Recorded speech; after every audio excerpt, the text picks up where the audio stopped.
I thought about, I think I got the call, was it Thursday or Friday that you called Nicole? It was Thursday. It was Thursday. I was traveling, and as she called, she asked if I could make it work today to be able to come and visit with each of you. And Scott has asked me a few different times as he and I have met if I can make the opportunity to come down and visit with you. Some of you may know Mike Swenson. He's, I think most of you probably, what does Mike do here? He's a marketing professor, great marketing. Okay, he used to be in my ward in Orem, and just a great guy. And I know that as we open the Costa Vida here by BYU, I used to see him in there all the time, and I told him a time or two that I'd make it over. And I've been to UVU, I've been to LDS Business College, BYU Hawaii, BYU Idaho, but I have never been able to make it work to come and visit with you. So I'm glad that Nicole was able to work that into the schedule to visit with you. As I visit with you today, I'm probably going to be a little bit different than a lot of the speakers that you've had. For me, I don't have a PowerPoint or videos or anything to share with you. Certainly on short notice, it's tough to put that together. But in the short window that we have, there are times where we've put presentations together, and it helps you better understand our company and how our company's structured and best practices, values, mission statement, all the things that are important. But as I thought about the short time that we had today, I thought I'd just simply share with you from my heart, share with you how I got started, my background, and as I share with you, I'm certain the one thing that you'll leave with today is a greater belief that you're going to be quite successful, that you have the ability to be quite successful. I came from a background that really, if you understood, and I'll explain some of it to you, if you look at my background, you wouldn't think that I've been able to be part of the success that I've been a part of. And I'm going to share with you a few things that are important for you to consider. But I first want to say, even as you consider them, know that every situation, every story is a different story. You right now in your life have already started your story. You've had life experiences in your youth that's prepared you to be here today, that's created a desire to go into business. As you look back over your life and different life experiences that you've had and things that you've learned that's gotten you to where you're at today, as you fast forward 10, 15, 20 years, you're going to hit that point and then look back and realize this story that's been created, it's not textbook. I think most entrepreneurs, most successes, it's not textbook. It's something that you've got to respond to the opportunities as they come. And I'll talk a little bit about that today. Let me just start with helping you understand where I came from. I was born in St. Louis, Missouri. If you're from the Missouri area, it would be St. Louis, Missouri. Back in that time, this was in 1966, my family was in a pretty rough shape. My dad, 3 years after I was born, was killed in a tragic situation. A friend of his, messing with the gun, accidentally shot him. And my mom remarried a year later. My mom came from a background that was quite tough. My mom was... I guess the best way to explain her, she came from a broken family. My grandfather was married with a family of 3 children and had an affair with my grandmother and had my mom. And my mom, with that situation, my grandfather moved her across the street from his wife and 3 kids and told him to deal with it. So my mom was raised in a situation that the 3 kids across the street didn't like her very much. She didn't like them very much, and certainly the 2 wives didn't get along. They weren't legally polygamous, but I guess you could look at it that way if you wanted. But it was a real messed up situation that she grew up in. She was sexually molested as a child. She then later ran away at 13 or 14 years old, and as she ran away, she met my dad. My dad was from Ireland, came from a great family, but he himself was a little bit of a rebel. As he came over here, he was an alcoholic in his youth, and he and my mom met on a magazine sales crew, and they went around the country selling, and had my older sister, and later had me. And then, as I mentioned, my dad was killed when I was 3 years old. My mom married a year later to my stepdad, who was a Navy man, and in the Navy, every 2 years, they would move to a different area. We lived all over the world. Lived in Bahrain, Saudi Arabia, all throughout the United States. In my freshman year, we ended up in San Diego, California. Just before my freshman year, we were introduced to the LDS Church by sister missionaries knocking on doors in South Carolina. And as they taught my family, we joined the church as a young man at 14 years old. I didn't really know what that meant. I knew it was important to my mom. I knew that when I walked into the room, when the sister missionaries were there teaching, I knew there was something special about those two women. I knew that anytime they were there, that there was a spirit that was present that our home had never had before. And I was attracted to that. My mom, my dad, my two sisters, we were all attracted to that. We joined the church. My family stayed active for just a few years and went inactive, and my two sisters went a different direction. My mom and dad were later divorced, and this was over 20 years ago. But for me, it stuck. I remembered the feelings that I had with those two sister missionaries. Didn't understand a lot about the doctrine, didn't know a lot about a lot of things, but I knew how I felt. I knew how these two sister missionaries made me feel as it related to spiritual things. And so for the first time in my life, spiritual things became a little bit more important to me. As we moved to San Diego from South Carolina, shortly after joining the church, my bishop at the time ultimately became my father-in-law. Again, I was 15 years old, I think, at that time. My wife and I started dating that summer and dated through high school. I later, as we graduated from high school, went to BYU, Idaho for a year. After BYU, Idaho, decided I wanted to serve a mission. Wasn't going to serve a mission because it's what my girlfriend at the time wanted me to do. It had to be something that I wanted to do. And so even though I was baptized when I was 14, I really started to study the church when I was 18. And as I studied it and as I came to know what I know today, I decided I wanted to serve a mission. And so served a mission in South America for 2 years down in Chile, Concepcion, Chile.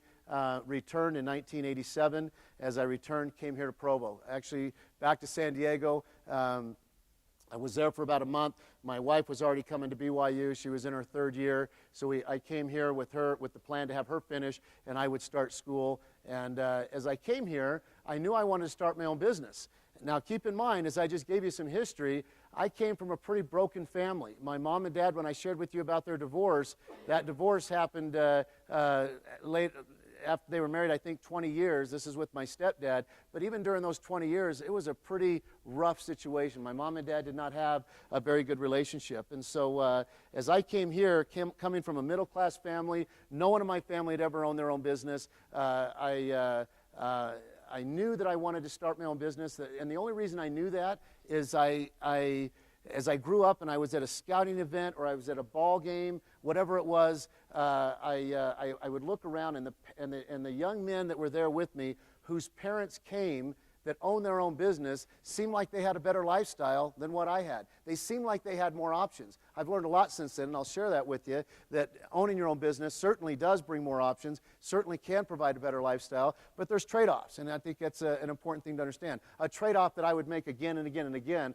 I don't think there's anything better than what it is that I chose or what it is that you're looking to do, but I will tell you that at that point, when I came home, making that decision to start my own business, I knew the desire was there, but I had no idea what to do with that desire, none. Again, no experience, no reference point, no one in my family that had ever done it, but I just simply knew I had the desire to do it. So as I was doing independent study, I took a day job. When I first got here to Provo, I was delivering milk at night from about, I don't know what it was, midnight till 4 or 5 o'clock in the morning. As I delivered milk, I would then come home, get a little bit of sleep. I would deal with the classes that I was doing, the independent study. I'd had a day job. I was an assistant manager at the Radio Shack up at University Mall, and I would work until past the retail hours in the evening, get a few hours of sleep at night between 9 and midnight until I rotated again to deliver milk. I did that for probably less than a year. And during that time, I was watching this business, this milk delivery company, what they were doing to run their business. This was all new to me.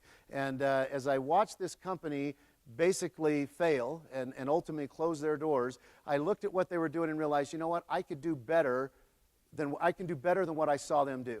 And with that simple understanding, I sat down and I figured out what it would take to start this milk delivery business. And I knew I had to build these boxes, and I had to get these contracts. I had the benefit of this customer list that this previous company now had, and I was able to salvage most of those accounts. I built my own boxes. I went and secured a contract with the Draper Dairy, and got a truck, a van to be able to make deliveries, got an outdoor fridge, and had everything set up ready to deliver my first gallon of milk as a business owner, an independent business owner. Before I did that, Winder Dairy, which you're probably all familiar with, they at the time were just in Salt Lake City, and they were expanding to Utah County. And as they were expanding to Utah County, they didn't want the competition, and so they first offered me a job to go to work for them. I knew that if I went to work for them, which was pretty good, it was more money than I was making in my day job, I knew if I went to work for them, they'd soon let me go. They'd fire me because they'd realize I really didn't know what I was doing. I had so much that I had to learn. And so I declined. I thought, nope, I'm gonna try this. I'm gonna go ahead and continue with this company and deliver milk. Well, the next thing they did is they offered to buy me out. And as they bought me out, I think back to the details. I know I didn't make any money. I know that there was really no value there, other than it built my confidence. I created something of value that somebody else wanted.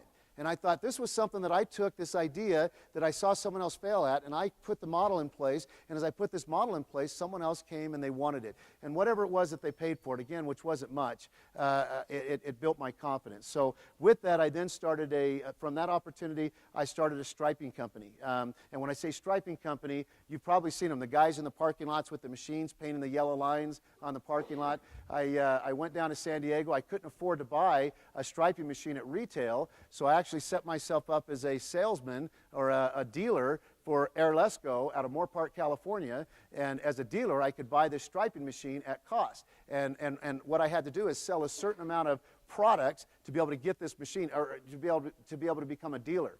And so I set up this arrangement to become a dealer. I found out how much stuff I needed to buy to be a dealer. So I went around to the different rental yards here in Utah County and Salt Lake, and I sold airless painting equipment or whatever it was. I sold what I needed to sell so I could buy a striping machine at dealer cost. And so I bought that striping machine. My wife and I, for 2 years, over 2 years, we would stripe parking lots every night from midnight till 6 o'clock in the morning, because that's when parking lots are empty.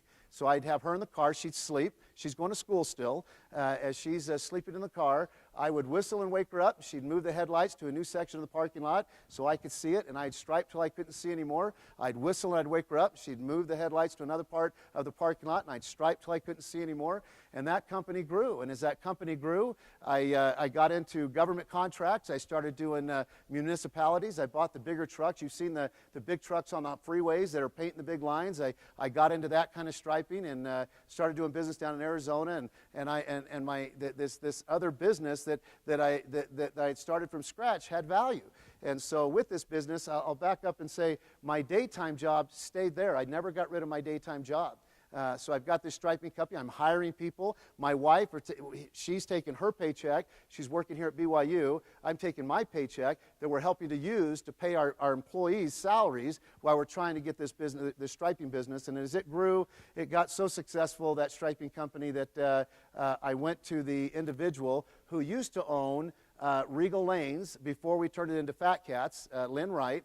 He owned a supply company out in South Provo. That supply company supplied bowling equipment to the Intermountain West. And that's what my day job was. I gave up on Radio Shack somewhere in that story, and I came over to Wright Distributing, and I was handling sales for him. And that was my day job while I got the striping business going. As the striping business became successful, I then talked to Lynn first about going ahead and giving him my notice that I would be moving on, and he asked me if I would stay on and run the supply company. And so the way that worked out is I eventually bought the supply company and operated the supply company and the striping company. And later on, I sold the striping company to Todd Langston and continued with the supply company.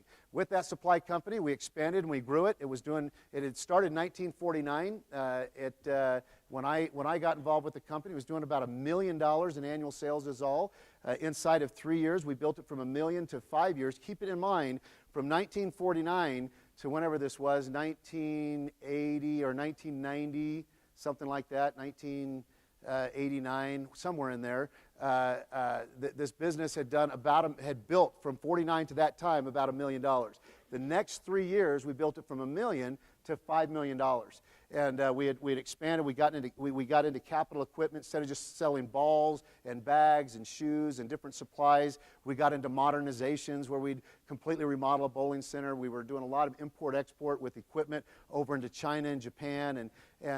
Anyway, that business, as it took off, one of the businesses that became part of that, I told you I sold the striping company. I merged them together. After a year or two, I sold the striping company. When I sold the striping company, I added in that slot, same place in the building, In the Paint. Who remembers In the Paint? Anybody remember that name at all? In the Paint was started by Kevin Santiago, who was a BYU basketball player at the time. I bought that business. Actually, Kevin and I joint ventured for a period of time, and then Kevin went on to BYU Idaho to start a new business venture, and I built up In the Paint. As In the Paint grew, does anybody know the name Prodigy Promos? Some hands there. That was Jason Marsh. That came from In the Paint, as well as a few others. But we built that business up where we got in a lot of government work and did a lot of work for BYU and a lot of the universities around the country. Well, as In the Paint grew, we then expanded and acquired some other companies that we built up. Anybody ever heard of Modbod? That women's clothing or Under Tees? If you ever shop at Nordstrom's, they have Under Tees. We acquired that company and we built that company up and got into all the Costco's around the country. We were importing a lot of product from down in South America. We were doing our manufacturing down there, and we built this business up because of the contract we had with Costco and with Nordstrom's. That opened the door to where with Costco we started doing staffing. If you go into the Costco's, you know how the people in there giving you samples and they let you try different things. Well, we created a company, a software that managed that entire effort for the Costco's. And we actually had our road shows where we had our Modbod products in all the different Costco's. And as that company grew up, I partnered with an individual, Patrick Baerbaum, as we built that division of the company. I later sold that company to Patrick Baerbaum. In the Paint, Modbod, Under Tees, Cora, all of that was his, and he's done great things with it. Well, during that time, Dave Rudder, as was referenced a minute ago by Scott, Dave used to be the proprietor for Presswick Farms Restaurant over here by the mall in Orem. And Dave and I, as Scott mentioned, we've done business over 20 years now. Dave, in 1999, I think it was, he approached me and asked me if I'd be willing to financially back him to build a bowling alley up in Salt Lake City. And I told him I wasn't interested in building a bowling alley, but I was interested in building a state-of-the-art family entertainment center. And we were building some at the time over in Denver, Colorado, too. So I took him over, and I showed him the facilities that we were building. Has anybody ever been to Dave & Buster's or Jillian's or Lucky Strike? It's a concept very similar to that. And so I took him over and showed him what we were doing. He was excited. His background was food. I knew how to build these things. And so we decided right before the Olympics came to Utah that we'd build our first location up in Salt Lake City. So we built the first Fat Cats in 2000 up in Salt Lake City. And as we built that property, we were looking at what the food concept was going to be that went into the Fat Cats. So we were looking to pick up a national brand like the California Pizza Kitchen. We knew we wanted pizza, so we're looking at these different brands. And one of the brands here in Utah that's very recognizable and that's very popular was Pizza Factory out of St. George. Pizza Factory was started in southern Utah over 30 years ago. Dave Rudder had a great relationship with the owners of Pizza Factory, and so we created a license agreement to bring Pizza Factory up to Salt Lake City to be inside of our Fat Cats. And so as we did that very next year, we opened we bought the Regal Lanes Bowling Alley and converted that to be a Fat Cats. It's our smallest Fat Cats, and we brought a Pizza Factory Express inside that facility. As we did that, we realized, again, learning a hard lesson, that a Pizza Factory Express just a mile away is a full-service pizza factory. They were too close. It wasn't going to work. So we knew we had to put something else in there for food service. So that's where we were introduced to Costa. Our general manager of Fat Cats Salt Lake City, Kitty Presswich, approached Dave and I to see if we'd financially back him on this Costa concept.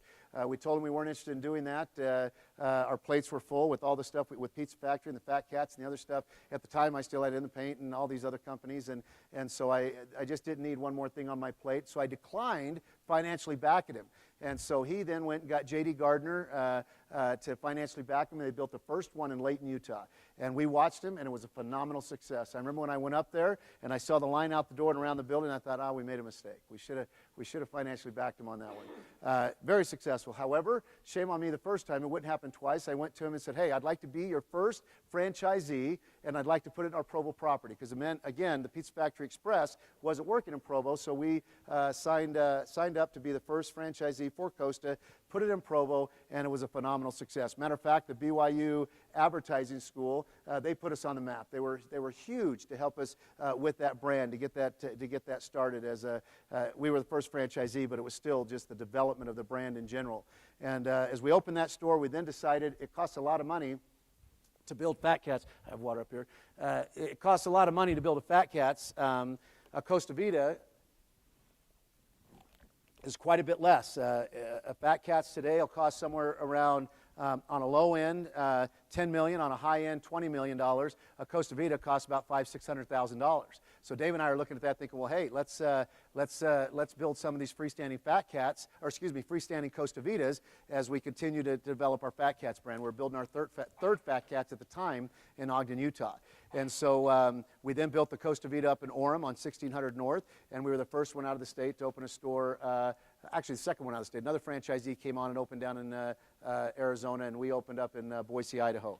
And as we opened that store, the third store that we opened, Cafe Rio in Costa Vida, entered into a lawsuit. And so the owners of Costa Vida and Cafe Rio, they battled that lawsuit a couple of years. Eventually, they settled that out. When they settled that out, Dave and I looked at the brand. We own 13 Costa Vidas of the 22 that existed within the brand. We were providing most of all the support to all the other 9 stores, certainly the support to our stores. So we thought that was a good time to look at acquiring the brand. We felt we could better control our destiny that way. And it took us about a year to be able to get there. At the time, and I'll try to go off my memory here. At the time, Jack in the Box acquired Qdoba. Cafe Rio was acquired by a Burger King executive, as I understand it. McDonald's acquired Chipotle. Subway acquired Bajío. All these big brands were being acquired, and so these guys were looking for a big payday. And so it took us about a year to get the payday in line to where we were willing to pay as much as they wanted, and they were willing to accept what we'd pay. We figured that out in November of 2009, and we bought the Costa Vida brand. That very year, from 2009 of November to 2010 November, we froze all franchise sales. Our entire focus was to get those 9 stores in line with our stores. So they were all operating the same. They were consistent. The offering was the same. During that year, we knew, Dave and I, that we're operators. We know how to build these properties. We know how to run them. We know how to make them profitable. But we didn't know anything about franchising. And so we knew we needed to assemble a solid franchise team. So we recruited a director of operations. He was an executive vice president with Carl's Jr., Jeff Jacobson. We recruited a director of training that came from Buffalo Wild Wings. We recruited our marketing person who was from Long John Silver and Pizza Hut. Long John Silver's and Pizza Hut, and then our director of franchise sales came from Subway. So we assembled this all-star team. And in November 2009, we opened the door and started selling franchises. As we opened that door, one thing we clarified right out of the gate is we weren't going to sell franchises to individual operators. We were going to sell franchises to multi-unit operators. These are guys that are in the business. They already own multi-units of another brand. We wanted to be able to capitalize on their experience with the brands they operated, as well as their experience in markets where they were, because they knew the real estate. They had the relationships, and we all know how powerful and how important real estate is. And so as we established that as criteria, we went to work. It was a little bit slower to be able to select and find these multi-unit operators that had the belief in our brand. However, during that year, we had, I think, sold something like 25 stores. Today, again, this just over the last 3 years, today we have 192 stores under development. We opened our 34th store today in Utah, up in Salt Lake City. We are coast to coast. We'll be opening stores later this year on the East Coast. We opened our 3rd store in 2 weeks up in Canada. And so Costa has a trajectory. We're getting some amazing national awards right now in Costa. Most of you guys are all familiar with Costa. It's a brand that's done incredibly well and that has an amazing future. Fat Cats, I'll back up and just talk a little bit about Fat Cats. Then I want to go more into the why and the importance of a story.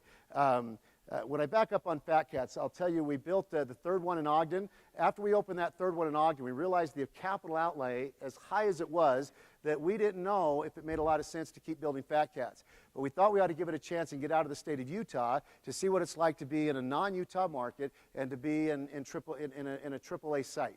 And so we opened a site over in Denver, Colorado, and it was a similar model. It was very successful, but just like the 3 stores in Utah, we'd make all this money for about 8 or 9 months, and we give most all of it back in those 3 months that school's out or everyone wants to be outdoors in the summer and not indoors, and so our summer revenue would go down, and we'd have to feed those properties.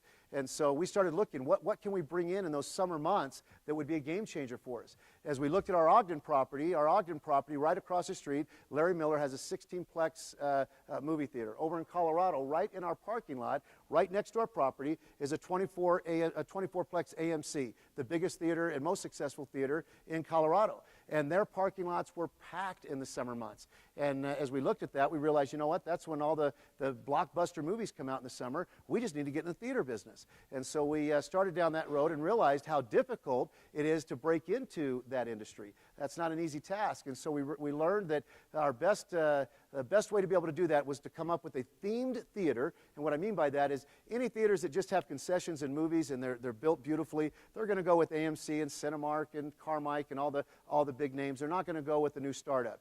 But if you come with a theme that's different, there's a differentiator in some way about your theater, then they'll work with you. So we went to we went to Idaho, BYU, Idaho, we're right down the road, and opened our first Fat Cats with the movie theater. And with that property, it was an old movie theater already. We bought it and we converted it. And as we converted it, turned it into a Fat Cats, made it a state-of-the-art theater. It used to just have the films, projectors, and we made it all digital and 3D. And anyway, as we did that, the Hollywood took notice. They loved the brand. They loved how we did differentiate, how there's other attractions. If all the movies are sold out, they could still come in and bowl and eat or play glow-in-the-dark miniature golf or Palladium or whatever activity it is that they wanted to do. And Hollywood, again, was high on it. Today, that property, and I want to make sure I qualify this, that property is one of the top producing theaters in the entire nation as it relates to the population base. If you look at the population base in Rexburg, Idaho, there's 25 or 30,000 people. That simply means that most of those people go to Fat Cats to go to the movies. We are the place to go in Rexburg, Idaho. But again, there's only 25,000 people. So they love the percentage ratios to where they've now given us the green light to build in other parts of the country. We're under construction right now on a project down in Gilbert, Arizona. It's a Fat Cats right, Baseline and Greenfield. It'll be a great property, and we're also working on a project right now, a 110,000 square foot facility, 10-plex up in Taylorsville, Utah. And so Fat Cats, as we now have the movie theaters as part of the brand, as we continue to grow throughout the country, Fat Cats has a pretty bright future. Now, what I'd like to do is I give you that whole download. How much time do I have? 4:20, and I'm done at? Yeah, so 4:20, so we have 15 minutes. We have 15 minutes. So. And then I'll do Q&A. Okay, so the thing that I'd like to just spend a minute on, again, I had short notice, so I just have one little thing I want to read to you. It's a little story, you've probably heard about it. You can pull this up online, but it makes a point that I think is critical to understand. Let me share the story. It starts, there was once a man who was asleep one night in his cabin when suddenly his room filled with light and the Savior appeared to him. The Lord told him he had a work for him to do and showed him a large rock in front of his cabin, explaining that he was to push against the rock with all of his might. This man did, and for many weeks he toiled, from sun up to sundown, his shoulders set squarely against the cold, massive surface of the unmoving rock, pushing with all of his might. Each night the man returned to his cabin sore, worn out, feeling that his whole day had been spent in vain. Seeing that the man showed signs of discouragement, Satan decided to enter the picture, placing thoughts in the man's mind, such as, boy, you've been doing this a long time, and you're never going to move it. Why kill yourself over this? Just put in minimum effort. That'll be enough. Giving the man the impression that the task was impossible and that the man was an unworthy servant because he wasn't moving the stone. These thoughts discouraged and disheartened the man, and he considered easing up on his efforts until one day he decided to take his troubles to the Lord in prayer. Lord, he said, I have worked hard and long in your service, putting forth all my strength to do that which you've asked me to do. Yet after all this time, I have not budged the rock, not even half a millimeter. What is wrong? Why am I failing? The Lord responded compassionately, my friend, when long ago I asked you to serve me and you accepted, I told you your task was to push against the rock with all of your strength. That you have done. But never once did I mention to you that I expected you to move it. Your task was to push. And now you come to me, your strength spent, ready to quit, thinking that you have failed. But is this really so? Look at yourself. Your arms are strong and muscled. Your hands are calloused from constant pressure, and your legs have become massive and hard. Through opposition, you have grown much, and your ability now far surpasses that which you used to have. True, you haven't succeeded in moving the rock, but your calling was to be obedient and to push, and to exercise your faith and trust in my wisdom. That you have done. Now, my friend, I will move the rock. I love that little story. There's such a powerful message in that story as it relates to my story. There were so many times as a young businessman that I was pushing against that rock. Every day I was, as Scott mentioned, I was one that I didn't have all that experience to draw from. I didn't have a resume of success that I could take into a business venture and have the confidence that I was going to succeed. For me, it was a matter, I was reading so many books all the time. I'd grab the next self-help book or the next success book, J. Paul Getty's book, or Think and Grow Rich by Napoleon Hill, or The On Purpose Person, The Millionaire Next Door, The Greatest Salesman in the World. All these different books, and I read them multiple times. I've saved them. I've got them all marked up, and I all the time was just asking myself that same question as I was learning these things. What do I got to do next? Why am I not succeeding? Why are things not coming together? As I look back on it, I progressively became successful. There were times where I was bumping up against the wall. Not one time in any of those businesses did they fail. Did the business itself fail? But I had lots of failures along the way. Along the way, I would try this and it didn't work. I tried that and it didn't work. I tried this and it finally worked. The difference between a loser and a winner, a loser tries, fails, and quits. A winner tries, fails, and finally figures it out, and now he's known as a winner in life. And the only difference is he didn't quit. He just kept trying. And I think as I think of entrepreneurs and people that I know that are out there trying to make something happen, yeah, you can't just keep beating your head against the wall if it's not working. There are times you got to stop and do something different. There are other times where you do got to just keep your head and keep beating it against the wall. I love this concept when he said he took it to the Lord. I want you to know, and I can get away with saying that to this audience, I want you to know how important that is in your success.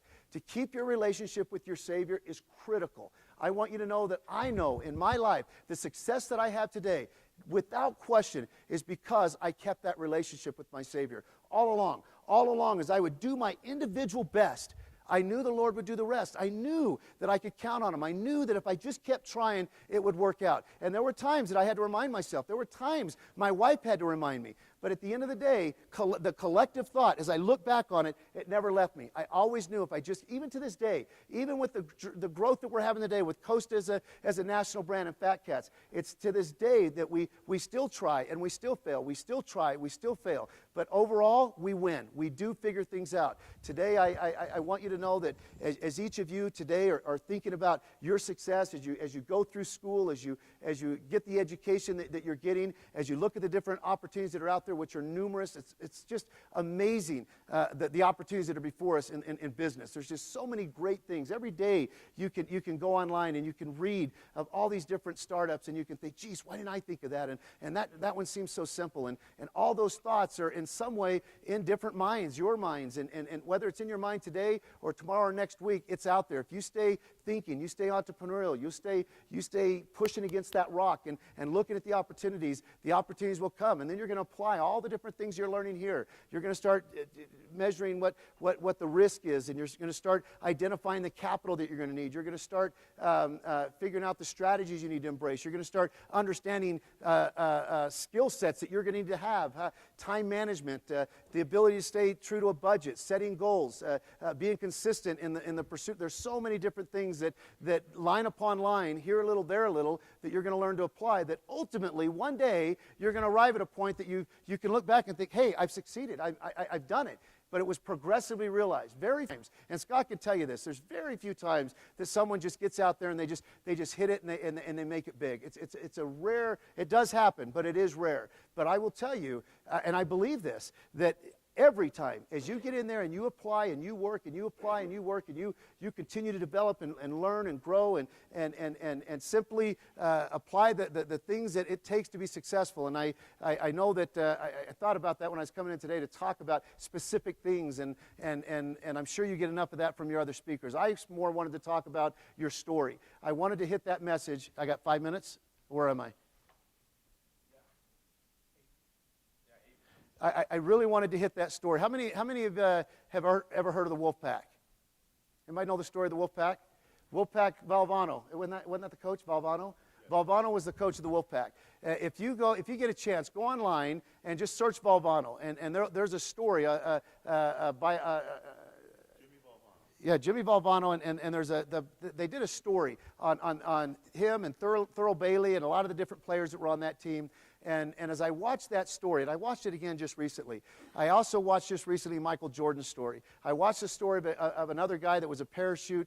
He was a guy in Desert Storm that became handicapped because of a jump out of a plane. I watched his story, how he rebounded, and I was actually watching a bunch of these different stories as I was preparing for an off-site training that we did up in Yellowstone with our staff.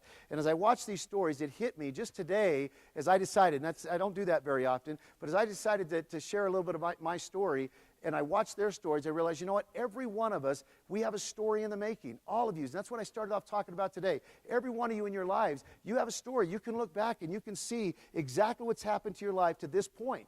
And the rest of your story is to be written.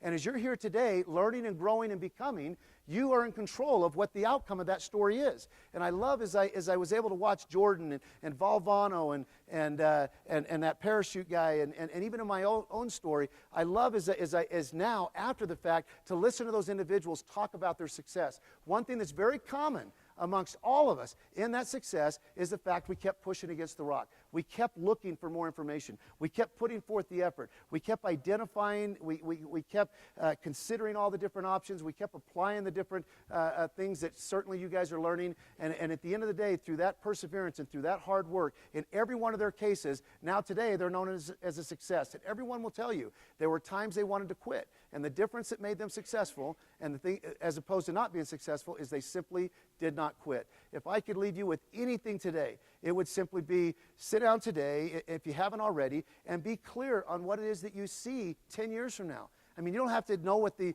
business opportunity is, but if you know and you can identify where you'd like to be 10 years from now, identify that. And then break that down to 5 years and break that, what it would have to look like in 5 years in order for that 10-year goal to become a reality. And then break that down to 3 years of what would have to happen for that 5-year goal to become a reality, to a year. And you get that down to a 90-day window, and you focus your success in 90-day increments. It's exactly what I've done in my entire pursuit of building my businesses. It is built on 90-day victories. And I had to make sure I had more victories than I had failures. And it was 90 days knowing exactly what I had to accomplish in those 90 days. And from those 90 days, it was my to-dos. From my to-dos, it was my issues. It was solving problems. It was putting forth the effort. And in 90 days, I could assess, did I win or did I lose? And if I won, I was on to the next days, to the next 90 days. If I lost, I assessed what I needed to do differently, and I went on to the next 90 days. And I love when you go and look at success stories of people that have made it.